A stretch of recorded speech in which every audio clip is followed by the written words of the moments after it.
साहिब बंदगी सतनाम। तो आज लुधियाना में परमपिता परमात्मा के मूल ज्ञान के सत्संग का प्रचार होने जा रहा है।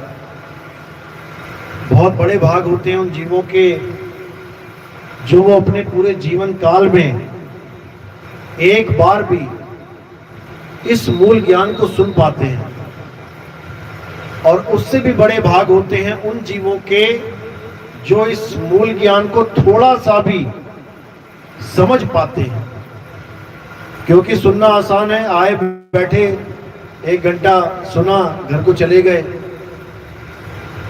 लेकिन समझना बहुत मुश्किल है।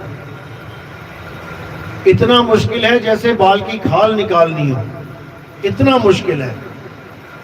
सुई के छिद्र में से हाथी को गुजारना हो, इतना मुश्किल है। बड़े बड़े संतों, बड़े बड़े पीर पैगंबरों की दाढ़ी सफेद हो गई, इस दुनिया को छोड़ के भी चले गए, लेकिन ये ज्ञान नहीं समझ में आया उनके। सारी सारी उम्रें बिता के चले गए, मंत्र जप के चले गए, हवन यज्ञ करके चले गए, व्रत उपवास करके चले गए, लेकिन आत्म ज्ञान की झलक तक नहीं प्राप्त कर पाए। इसीलिए कबीर साहब बार बार समझा रहे हैं कि हे जीव, एक एक पल तेरा खत्म हो रहा है, समय निकल रहा है।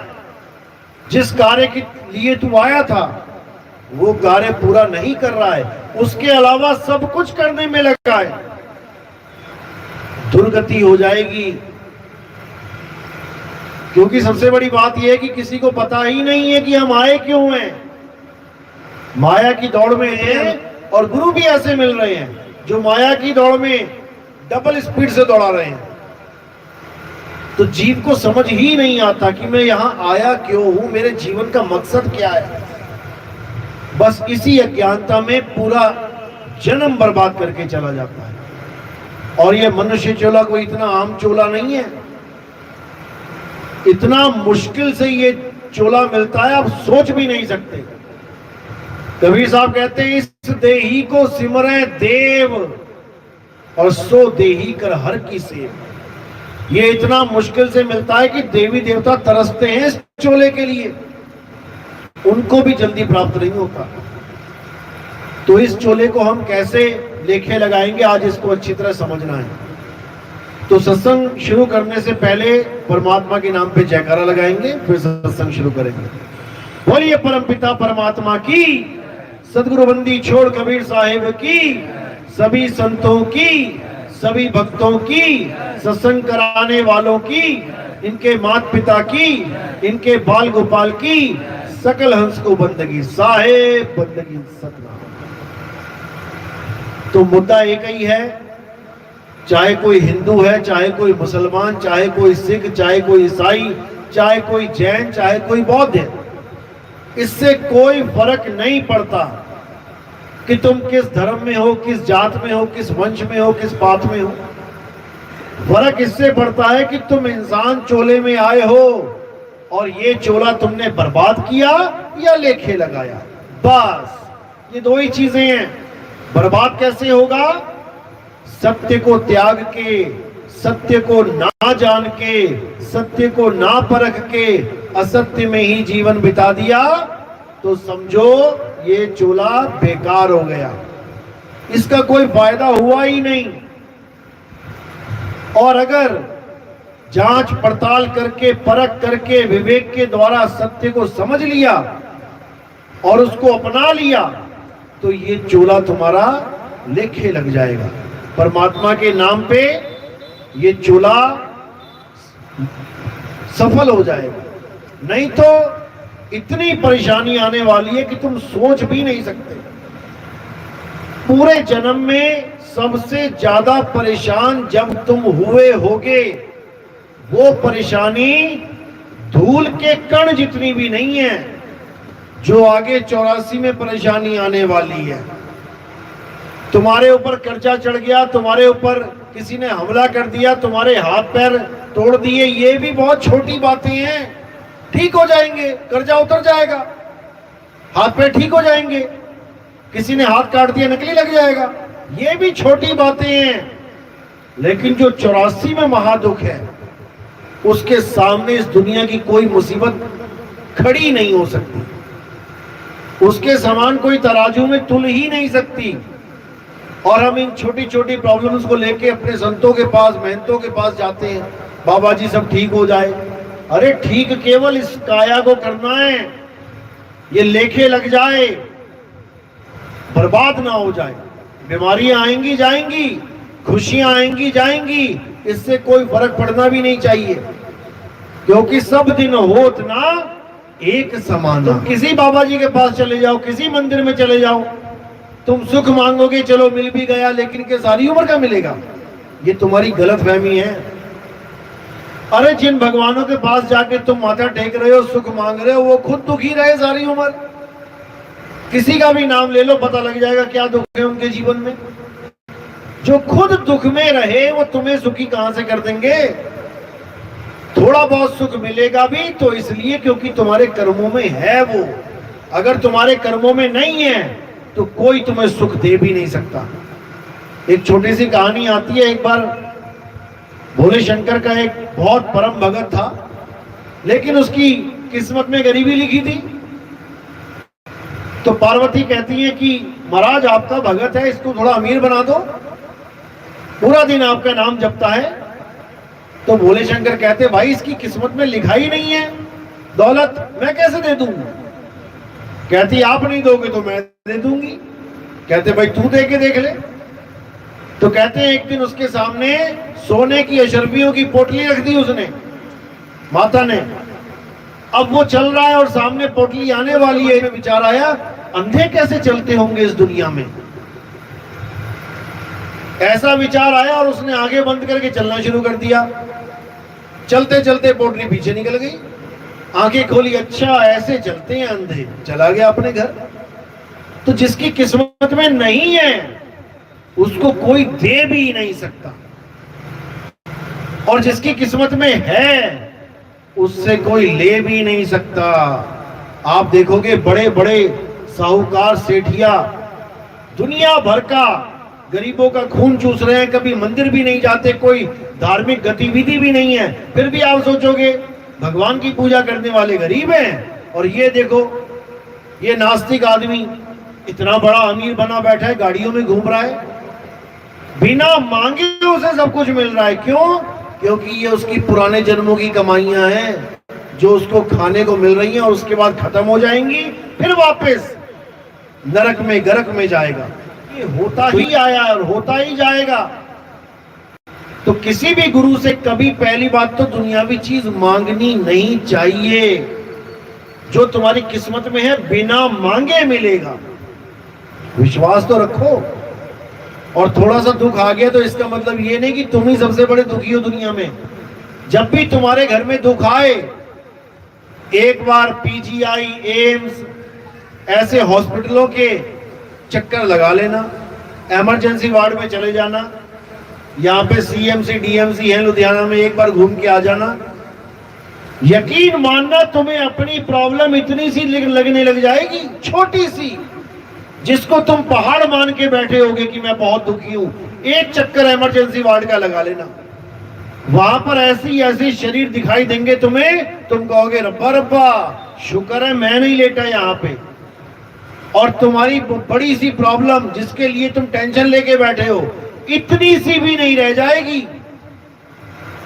क्योंकि तुम्हें केवल मन विचलित करता है, मन तुम्हें दुखी करता है और मन ही सुखी करता है। ये सुख दुख का जो सारा ठेका है ये मन ही लेके बैठा है। लेकिन कबीर साहब सुख और दुख दोनों से परे का ज्ञान देते हैं। सुख दुख से कोई परे परम पद, सो पद है सुखदाई। असल में वो है सुख। जब तुम्हें दुख दुखी ना कर पाए और सुख सुखी ना कर पाए, अब तुम्हारा कोई कुछ नहीं बिगाड़ सकता। अब तुम अपना आराम से भक्ति में लीन हो सकते हो।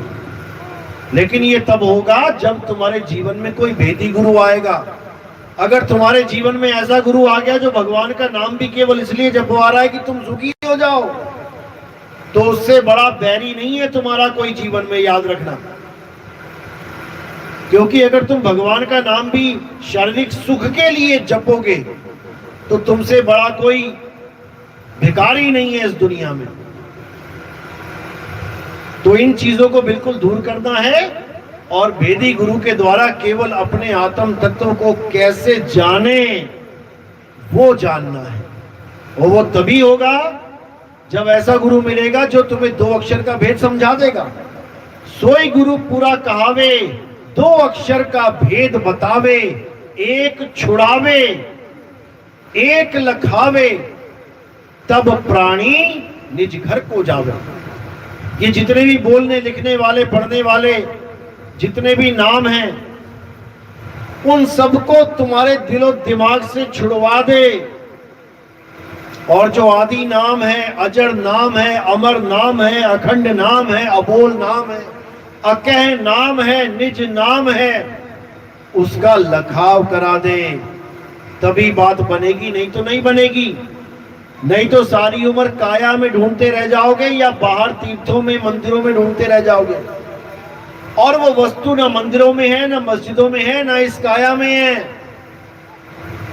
वो गुप्त वस्तु है तो बिल्कुल तुम्हारे पास, लेकिन तुम्हें नहीं है उसका आभास। इसलिए एक हिरण की तरह जो वस्तु नाभि में है, ज्ञान ना होने के कारण जंगल जंगल भटकते फिर रहे हैं, उस हिरण की तरह जीवन हो गया है जिसकी वस्तु उसके पास है। कस्तूरी कुंडल बसे और मृग ढूंढे वन माही, ऐसे रमता राम है ये दुनिया जाने नहीं। वो रमता राम बिल्कुल तुम्हारे पास है, उससे पास कुछ भी नहीं है, लेकिन फिर भी सबसे दूर है क्योंकि उसका ज्ञान नहीं है। अरे साहिब का घर दूर है, बहुत दूर है। कैसे? जैसे पेड़ खजूर, तुमने अपने आंगन में खजूर का पेड़ लगा लिया, अब 200 फुट चला गया ऊपर, खजूरें भी लग गई, बढ़िया पकी हुई, लेकिन तुम्हें चढ़ना नहीं आता। अब ना तो वहां 200 फुट तक पत्थर पहुंचे, ना वहां कोई डंडा पहुंचे, तो वो है तो तुम्हारे आंगन में लगी, लेकिन फिर भी वो तुमसे दूर है। चिड़िया आएगी लेके चली जाएगी ऊपर से ऊपर, तुम खाली हाथ रह जाओगे। तो कह रहे साहिब का घर दूर है जैसे पेड़ खजूर, और ज्ञानी जन के पास में अज्ञानी से दूर। ज्ञानी जन कौन? जिनको विधि पता है उस खजूर के पेड़ पे चढ़ने की, वो तो चढ़ेगा और खजूरें तोड़ के ले आएगा। और जिसको नहीं पता है चढ़ना, वो बेचारा मुंह देखेगा। उसके आंगन में खजाना है लेकिन उसको प्राप्त नहीं हो सकता। तो इसी प्रकार वो वस्तु तुम्हारे पास है। घट घट मेरा साइया, सोनी सेज न कोय, और बलिहारी व घट की जिस घट प्रगट होए। वो खजूर सबके पेड़ पे लगी है, लेकिन तुम्हें चढ़ना नहीं आ रहा। चढ़ोगे कैसे? विहंगम चाल से। और गुरु कैसे मिल रहे हैं? कोई चींटी की चाल वाला, कोई मछली की चाल वाला, कोई मकड़ी की चाल वाला। ये सब तुम्हें वहां नहीं पहुंचा सकते। अरे कबीर का घर शिखर पर, जहां सिलहली गैल और पांव न टीके पिपिल का, पंडित लादे बैल। पांव न टीके पिपिल का, यानी चींटी भी वहां नहीं पहुंच सकती। यानी चींटी की चाल वाली भक्ति, मकड़ी की चाल वाली भक्ति, मछली की चाल वाली भक्ति, ये तुम्हें वहां नहीं पहुंचा पाएगी। वहां कौन सी भक्ति पहुंचेगी? विहंगम चाल। केवल और केवल विहंगम चाल से ही तुम वहां पहुंच सकते हो। इसीलिए साहब ने समझाया कि शब्द विहंगम चाल हमारी, और कहे कबीर सतगुर दई ताली। खुले कपाट शब्द झनकारी, पिंड अंड के पार सो देश हमारा है। कर नैनो दीदार महल में प्यारा है। इस पिंड के पार है वो मालिक। लेकिन सारे गुरु साहिबान इसी में बताते जा रहे हैं, इसी काया में परमात्मा का वास बता देते हैं। और ये जीव बेचारा इसी काल रूपी काया में, इस देव निरंजन रूपी काया में अपने परमात्मा को ढूंढने लग जाता है। अब ये देव निरंजन इतना शातिर है कि इसने अपना स्वरूप स्थापित किया हुआ यहां पे। जिसका जैसा गुरु होता है उसी की शक्ल धारण करके यहां पे आके खड़ा हो जाता है और जीव को भरमा देता है कि देखो मेरा गुरु आ गया। यही सबसे बड़ी चाल है निरंजन की कि ये तुम्हारे गुरु का रूप धारण कर सकता है। रानी इंदुमती को जब कबीर साहब ने नाम दीक्षा दी तो कबीर साहब ने समझाया कि निरंजन मेरे रूप में आ सकता है, बच के रहना। और वही हुआ, निरंजन आ गया। लेकिन कबीर साहब ने पहचान बता रखी थी कि निरंजन आएगा तो उसकी क्या पहचान है, कैसे पहचानोगे कि वो मैं नहीं हूं। वो सारी पहचान इंद्रमती को बता रखी थी और उसने वही पहचान से मैच कराया, निरंजन पकड़ा गया। तो साहिब काल के हर जाल से हमें अवगत कराते हैं, हमें बचने का रास्ता बताते हैं। लेकिन जो विवेकी हंस होते हैं केवल वही इस ज्ञान को समझ पाते हैं और जो अविवेकी हैं वो इसी काया में उलझ जाते हैं। अरे देव निरंजन सकल शरीरा, तामे भ्रम भ्रम रहल कबीरा। जो भी गुरु ये कह देता है कि बेटा तुझे मैं पार करूंगा, तुझे भक्ति करने की जरूरत नहीं है, मैं ही आऊंगा यहाँ पे त्रिकुटी में मिलूंगा, मेरे रूप में परमात्मा आएगा, ये सब निरंजन के पुजारी हैं। ये जीवात्मा को निरंजन से ही जोड़ते हैं। और जो गुरु ये कहता है कि बेटा किसी का ध्यान करने की जरूरत नहीं है, तू केवल अपने सत्य स्वरूप को पहचान ले, तू अपने आत्म स्वरूप को पहचान ले, उसी से तेरी मुक्ति होगी, वही सतगुरु है। इसीलिए साहिब ने कहा शब्द हमारा तू शब्द का, सुन मत जा सरक, और जो चाहे निज रूप को तो शब्द ही ले परख। यानी तेरा और मेरा दोनों का स्वरूप ये शरीर नहीं है, ना गुरु शरीर है और ना चेला शरीर है। जो गुरु चेले को शरीर बना के बैठा है वो परमात्मा को भी शरीर ही घोषित कर देगा। गुरु कौन है? शब्द गुरु। और चेला कौन है? सूरत धुन चेला। ना गुरु शरीर है और ना चेला शरीर है। जब तक ये ज्ञान आपके समझ में नहीं आया तब तक इस काल निरंजन की बाजी से तुम बच नहीं सकते। ये कहीं ना कहीं खड़ा हो जाएगा गुरु का रूप लेके और तुम्हें विचलित कर देगा। इसलिए पूरा पक्का विश्वास कर लेना कि गुरु शरीर नहीं है। तो शरीर क्या है? शरीर 5 तत्वों का पुतला है, निरंजन की ही सारी शक्लें हैं, मन के रहने का स्थान है। इस तन में कौन रहता है? इस तन में मन रहता है। परमात्मा कहाँ रहता है? परमात्मा आत्मा में रहता है, इसीलिए गुप्त है। तो साहिब कह रहे संतो तन खोजा मन पाया, मन ही श्रोता मन ही वक्ता मन ही निरंजन राया।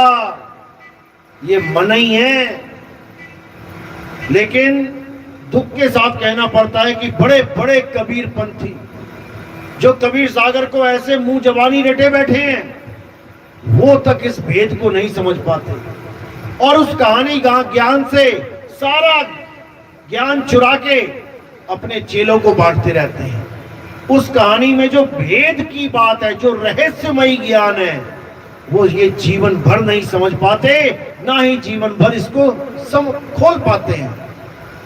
परमात्मा के 16 पुत्रों की महिमा गाते हैं कि परमात्मा ने 16 पुत्र बनाए, जो भी गुरु ये समझा दे कि परमात्मा ने 16 पुत्र बनाए और एक काल बना दिया, वो सब अज्ञानी गुरु हैं। वो समझ ही नहीं पाए कि ये 16 क्या है, ये 16 सुत है क्या। पहला पुत्र कुरुम यानी कछुआ, ये गुण है कि इस दुनिया का विस्तार कैसे हुआ, कछुए की तरह हुआ। कछुआ पहले खुद में ही सिमटा हुआ है, और जैसे ही उसने हाथ पैर पूंछ गर्दन निकाली, ये सब विस्तार होता ही चला गया। इसी पसारे को सृष्टि कहते हैं, इसी पसारे को खत्म करने को मुक्ति कहते हैं, और कुछ नहीं है। ये तुम्हारे पास दो ही ऑप्शन है, या सृष्टि या मुक्ति। तत्वों में उलझ गए तो सृष्टि, आत्म स्वरूप में आ गए तो मुक्ति। श्वासों में उलझ गए तो सृष्टि, आत्मा में जाग गए तो मुक्ति। जो श्वासा संग करे पयाना, 5 तत्व में जाए समाना। श्वासों का अजपा जाप करने वाले, कोई सोहंग सोहंग, कोई कोहंग कोहंग, कोई वाहे गुरु श्वासों में जप रहे हैं, कोई राम राम श्वासों में जप रहे हैं, कोई सोहंग सोहंग शिव शिव श्वासों में जप रहे हैं। ये सब दोबारा सृष्टि बनाने की तैयारी कर रहे हैं, और इनको आना ही पड़ेगा, कोई रोक नहीं सकता। बचेगा कौन? अरे बचना चाहो काल जाल से, चीनो शब्द हमारा, और कहें कबीर अमर कर राखूं, जो निज होए हमारा। जो पूर्ण रूप से 100% कबीर साहब के शब्द में रम जाता है, जो 24 घंटे मालिक की बंदगी करता है। बंदगी का मतलब ये नहीं कि नाम जपना, बंदगी का मतलब है अपनी सूरत को स्थिर करना अपने शब्द गुरु के चरणों में। यही साहिब ने समझाया, सूरत फंसी संसार में, तासे पड़ गई दूर, सूरत बांध स्थिर करो, 8 पहर हुजूर। 8 पहर केवल एक ही काम करना है, सूरत बांध स्थिर करो। और ये भेद आपको भेदी गुरु समझाता है कि स्थिर करना है तो कहां करना है। शब्द गुरु विराजमान है तो कहां विराजमान है। भेदी गुरु ना मिलने के कारण लोग इसको मंदिर मस्जिद गुरुद्वारों में ढूंढने लग जाते हैं, लोग इसको नदियों में नालों में ढूंढने लग जाते हैं, लोग इसको बन बन में ढूंढने लग जाते हैं। और ज्यादा से ज्यादा क्या होता है, लोग इसको काया में ढूंढने लग जाते हैं। लेकिन ये सब अज्ञान है।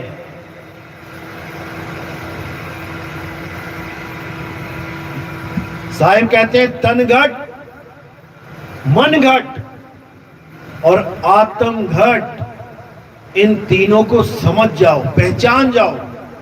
इसी को त्रिकुटी बोला गया है। असली कुटी है आत्म कुटी, तुमने वहां पे करना है। तन घट यानी साकार, मन घट यानी निराकार, इन दोनों से परे आत्म घट है, जिसको हम शब्द कह देते हैं। उसी शब्द में लीन रहना है। गुरु ग्रंथ साहब में भी और गुरुद्वारों में भी ये आरती गाई जाती है, जो प्रभु को मिलबो चाहे तो खोज शब्द में ले। लेकिन शब्द का भेद ना होने के कारण 52 अक्षरी नामों को जप के ये पूरा जीवन बिता दिया जाता है। जबकि गुरु ग्रंथ साहब में बिल्कुल क्लियर लिखा है, 52 अक्षर लोक त्रय, सब कुछ इन ही माही, ये अक्षर खिर जाएंगे, वो अक्षर इनमें नहीं। यानी जितने भी अक्षर ये इंसान आज तक जपता आया है और जितने भी नए नए अक्षर ये आगे से आगे जपेगा, इसमें वो परमात्मा का नाम है ही नहीं। अरे 52 अक्षर जोरे आन, सकिया ना अक्षर एक पहचान।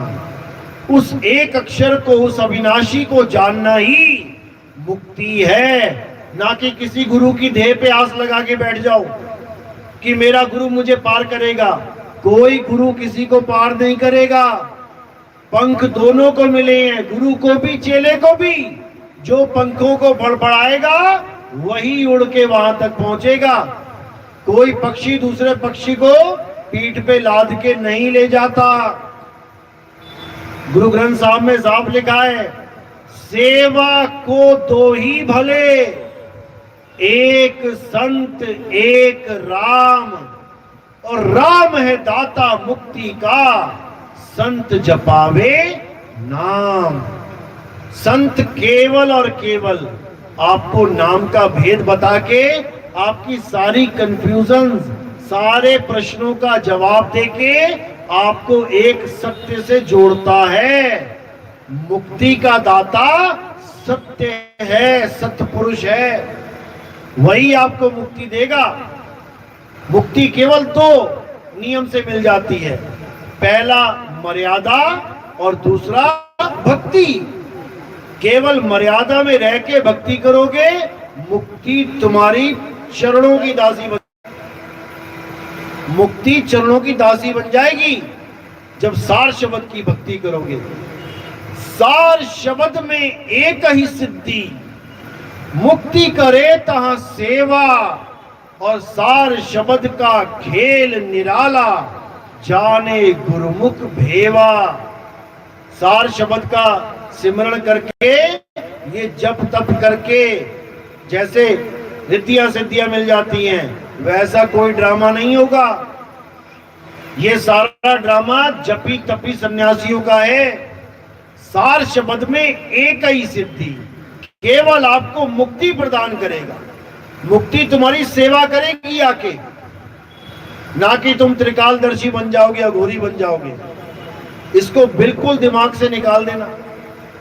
तो सार शब्द परमात्मा की देन है, जिस पर मालिक की मोहर लग जाती है, जिस जीव पर परमात्मा दया करते हैं, उसको सार शब्द का ज्ञान प्राप्त करवा देते हैं।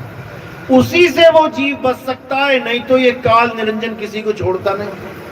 तो साहिब कह रहे, सार शब्द कहीं बाची हो, मानो एतवारा, अक्षर पुरुष एक पेड़ है, निरंजन वाकी डारा। अक्षर पुरुष एक पेड़ है, निरंजन तो उसकी डाल है। कौन है अक्षर पुरुष? ये सुरता ही अक्षर पुरुष है, इसी का ये सारा विस्तार है। इसी से काल भगवान की उत्पत्ति होती है। यही बार बार काल को जीवित कर देता है अज्ञानता में। इसी को साहिब ने मना किया। कहते हैं, मैं कहता हूं आंखों देखी, तू कहता कागज की लेखी। अरे मैं कहता हूं जागत रहियो, और तू जाता है सोई रे। तेरा मेरा मनवा कैसे एक होई रे। कबीर सागर में आता है एक जगह कि अक्षर पुरुष को नींद आ गई और सामने जल में अंडा प्रकट हो गया। अक्षर पुरुष ने क्रोध से देखा, गड़गड़ाता हुआ अंडा फूट गया, उसमें से काल निकल गया। ये सब अक्षर पुरुष की कारस्तानी है।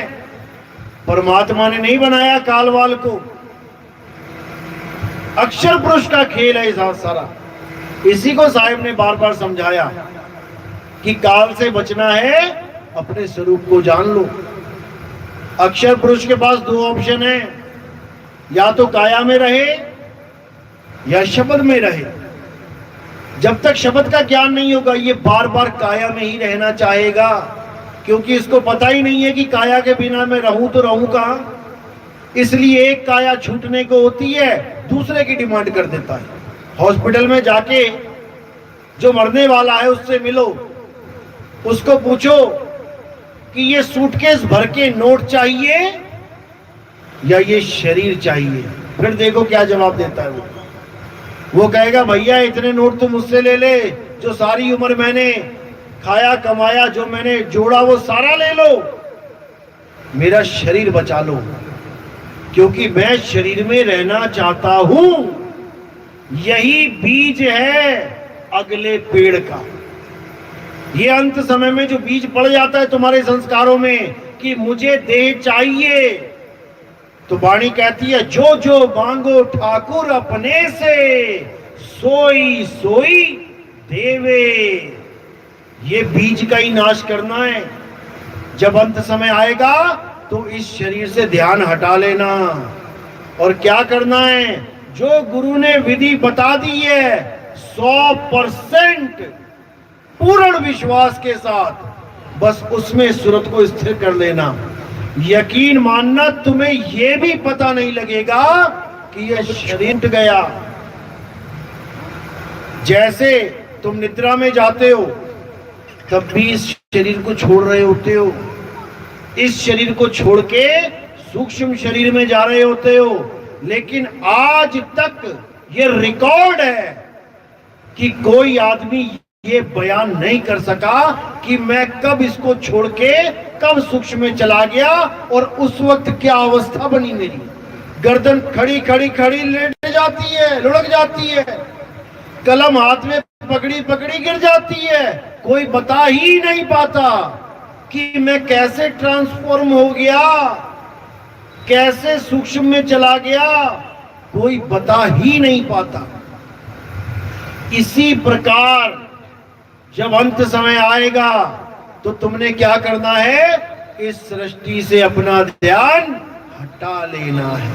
और ये करने की भी जरूरत नहीं पड़ेगी, जो अभ्यास कर रहा है उसका ध्यान हट ही रहा है, उसको तो हल्का सा इशारा मिलेगा और सीधे सूरत अपने ठिकाने पे आ जाएगी। ये बंदी छोड़ की कृपा है।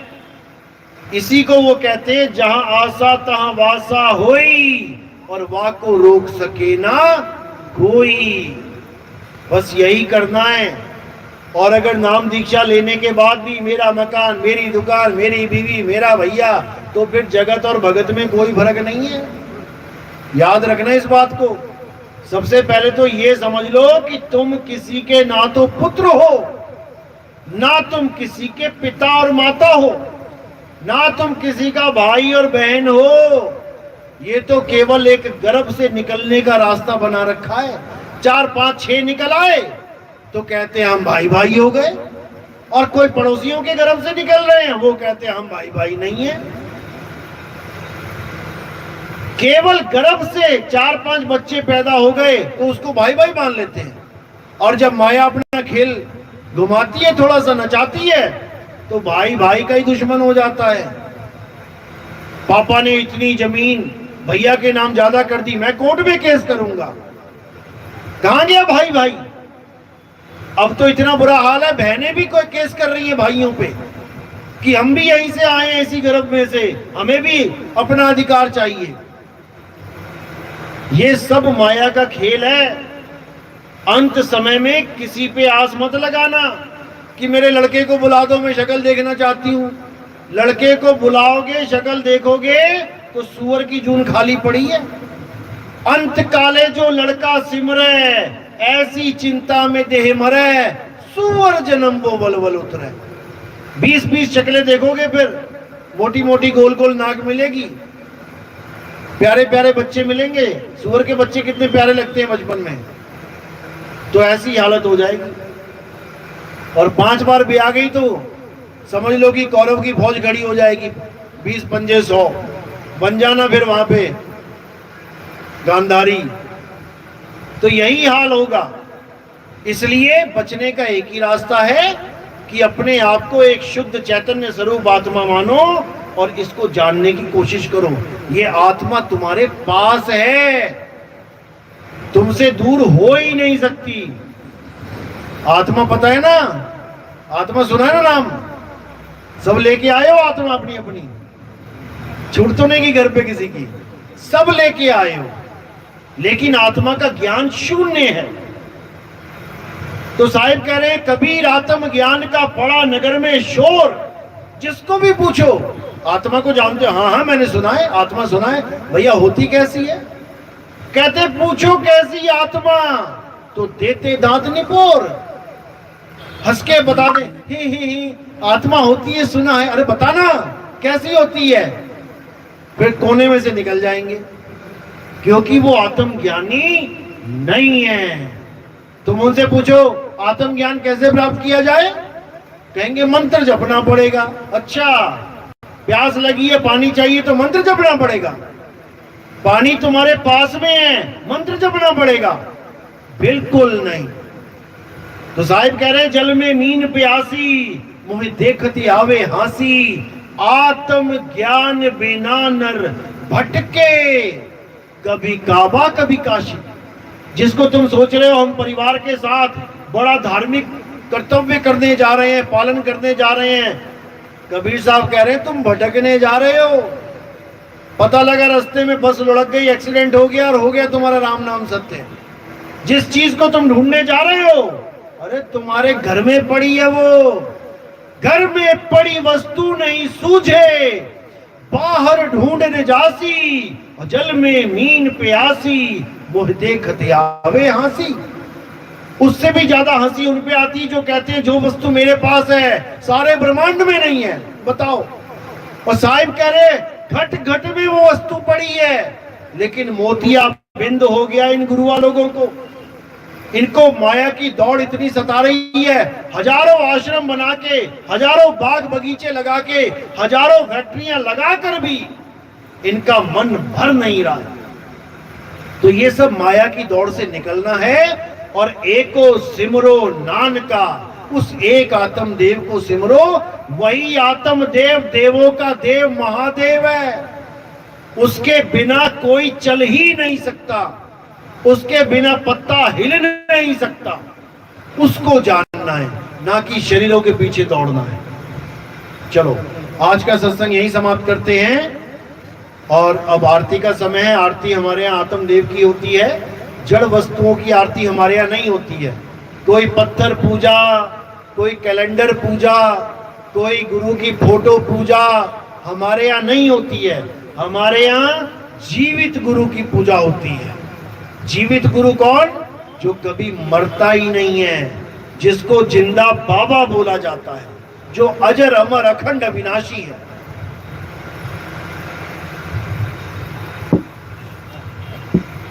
चलो आरती ले आओ। कोई नाम दीक्षा वाला तो नहीं है? प्रथम दीक्षा वाले कौन है, हाथ खड़े करो। दूसरी दीक्षा वाले, दूसरी वाला कोई है? कितने महीने हो गए नाम लिए?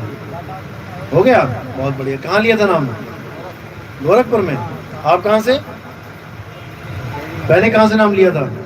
हमारे से पहले कहाँ से लिया था? सुल्तानपुर में। कबीरपंथी थे? चलो बहुत अच्छी बात है। और कोई दूसरी दीक्षा लेडीज में? दूसरी दीक्षा आपने पहली वाली में भी हाथ खड़ा कर दिया। पहली तो हुई है ना, कंठी पड़ी है गले में, बहुत बढ़िया। पहले चरणामत बना लो, या फिर ऐसा करो, हाँ पहले चरणामत बनाओ, उसके बाद सुबह उठते ही पहला काम क्या करना है? साहेब बंदगी सतनाम करो। साहेब बंदगी सतनाम। जैसे ही सुबह उठते हो मोबाइल को हाथ नहीं लगाना, किसी से बात नहीं करना। पहला काम गुरु को याद करना, मालिक को याद करना। उसके बाद नहाने के बाद साहिब बंदगी सतनाम करना। उसके बाद भोजन से पहले सुबह का भोजन किया तब भी करना है, दोपहर का किया तब भी करना है, शाम का किया तब भी करना है। तीनों टाइम दो बार करते हो, 2 बार करना है। साहिब बंदगी सतनाम करके ही भोजन करना है। और चौथी बंदगी, कब इसको बंदगी करना कहते हैं? चौथी बंदगी सोने से पहले। सुबह उठ के, नहाने के बाद, खाने से पहले, सोने से पहले। ये 4 बार भूलना नहीं आपने। बाई चांस भूल जाओ तो जब भी याद आ जाए अरे नहाने के बाद वाली बंदगी नहीं करी, उसी वक्त करो। जब जागो तब सवेरा, ठीक है?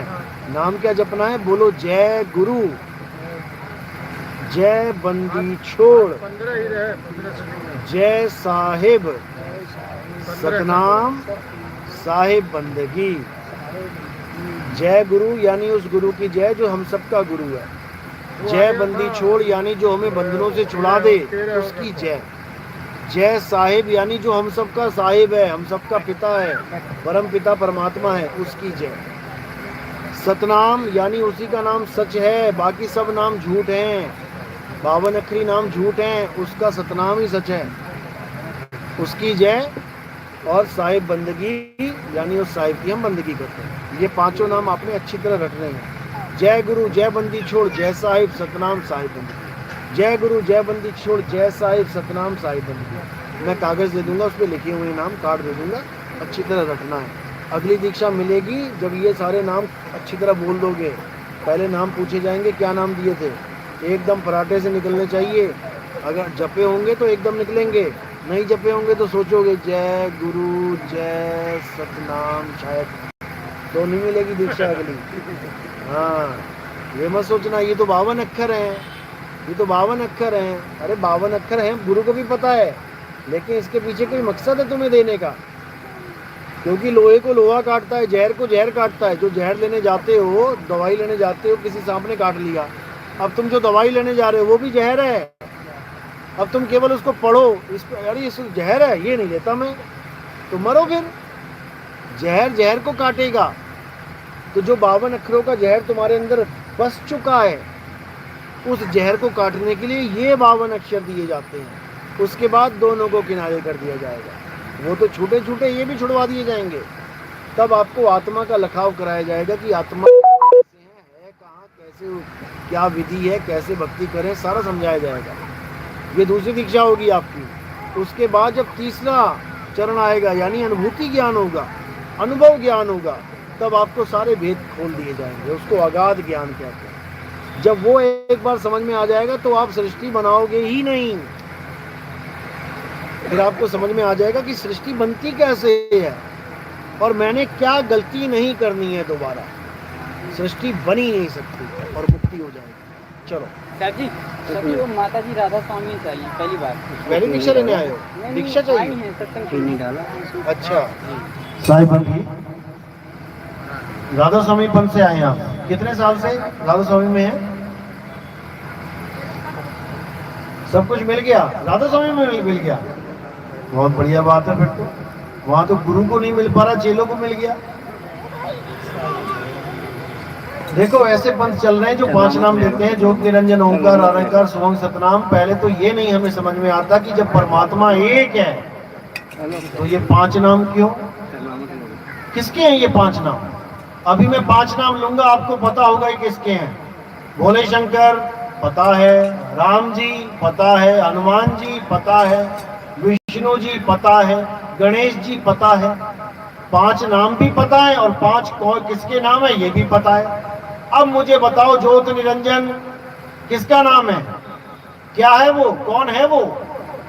ओंकार कौन है, कैसा है देखने में? रारंकार किसका नाम है? 2 हाथ है, 2 पैर है, हाथ क्या है उसके? सोहंग कौन है ये, किसका नाम जप रहे हो?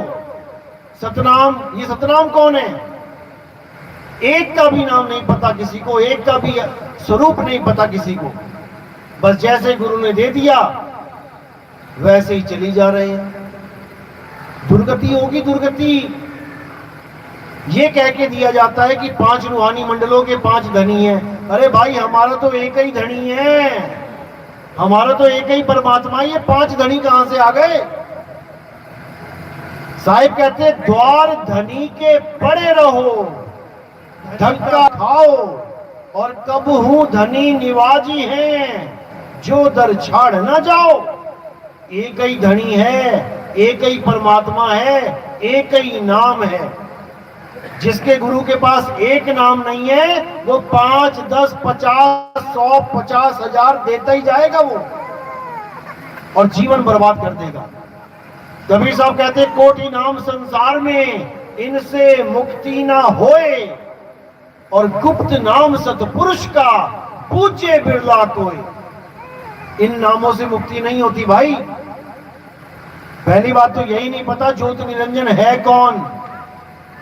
जिस दिन ज्योत निरंजन का समझ में आ गया ना कौन है, उस दिन आंखें खुल जाएंगी।